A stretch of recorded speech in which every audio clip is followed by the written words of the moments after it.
hello कोयला रे सूत्र घोंगा आबे कायान उदित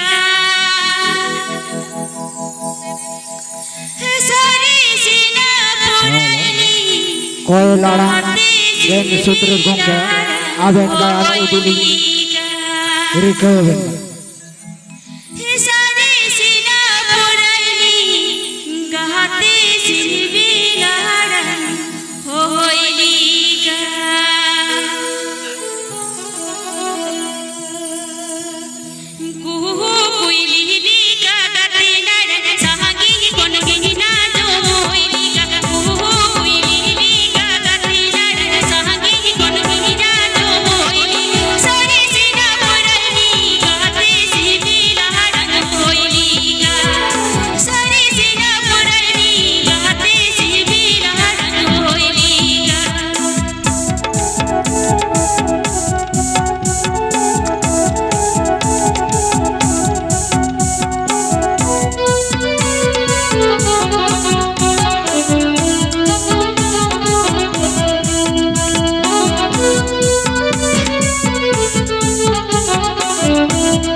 दई दादा साथे मारंग पेड़ा नेता पेड़ा सानाम को गे मारंग को दई अंतर खोड़ा और जपा गड़ जोहारिन चाल पे कना हुडिंग को दुलर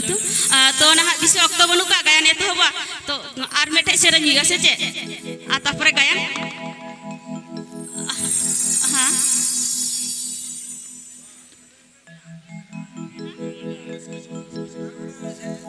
अच्छा 4 मिनट है होयो निनाई दारी जियोन बहेलो हेरा दारी मिली जियोन टांगो निशा कम नुरु तो को जियोन बुझे दो निहाई मानवी जियोन बाचो मरु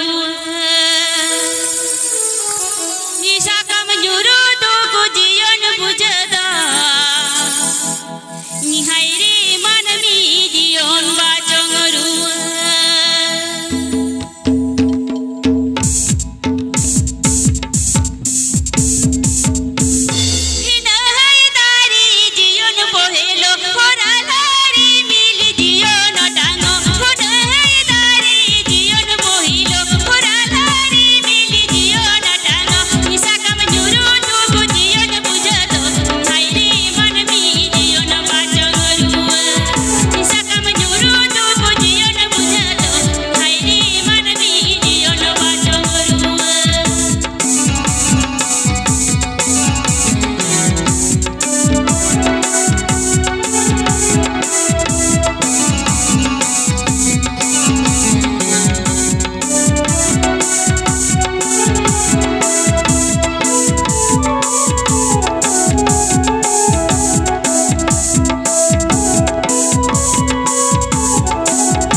माता लिखन जेजल परुखे को